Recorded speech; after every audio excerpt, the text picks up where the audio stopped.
चिट्ठिया पहिरी लाली नई दुल्हनिया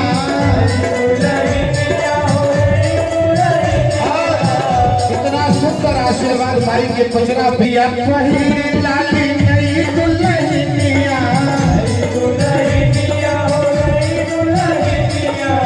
हरिया सजा के रोरी अच्छत चंदन बनिया चिट्ठिया पहिरी लाली नई दुल्हनिया हरिया सजा के रोरी अच्छत चंदन बनिया देवी के पूजनिया के जाए देवा दुर्गवती मैया दीपिया पतैया सुरसुराए हो सुरबाबा दीपिया पतैया सुरसुराए हो सुरबाबा दुर्गवती मैया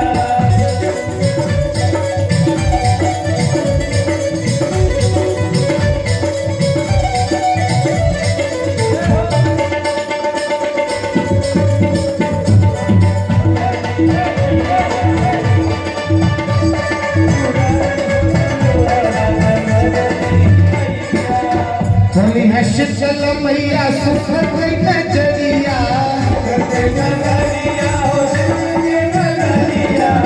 दुबराली पाए लागल माई के चौरिया होली है शीतल मैया सुखद नजरिया दुबराली पाए लागल माई के चौरिया हवन के धुआं आए नजरिया में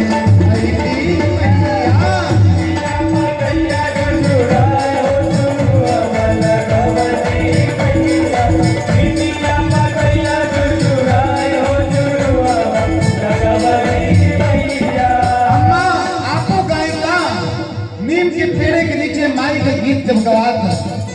झूलुआ लगवनी मैया झूलुआ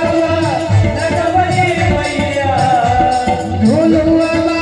लगवनी मैया सोची सोची दिया हर साए झूलुआ लगवनी मैया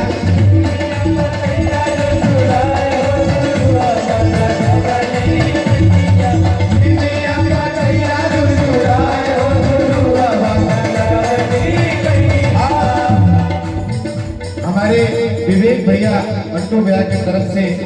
जिनके माध्यम से हम लोग यहाँ उपस्थित हैं 201 रुपए का आशीर्वाद। हनुमान जी ऐसी कृपा करें इनके ऊपर कि इस मंदिर पर एक तिथि निर्धारित हो और मैं अपने लिए नहीं मांग रहा हूँ। हनुमान जी की सरकार के दरबार में 365 दिनों में से एक दिन अपने सभी किसी भी भारत के किसी भी कलाकार को मिले, लेकिन एक दिन के लिए यहाँ पे जगह होना चाहिए।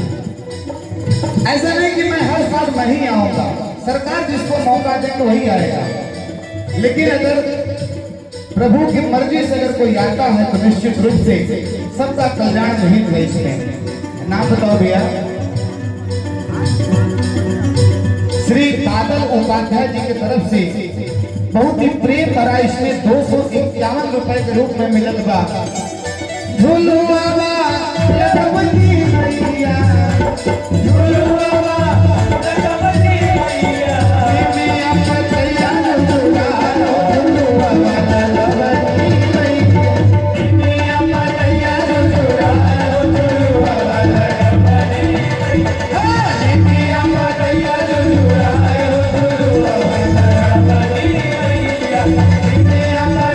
सुरसुराए हो झूलुआ लगवनी जोरदार ताली।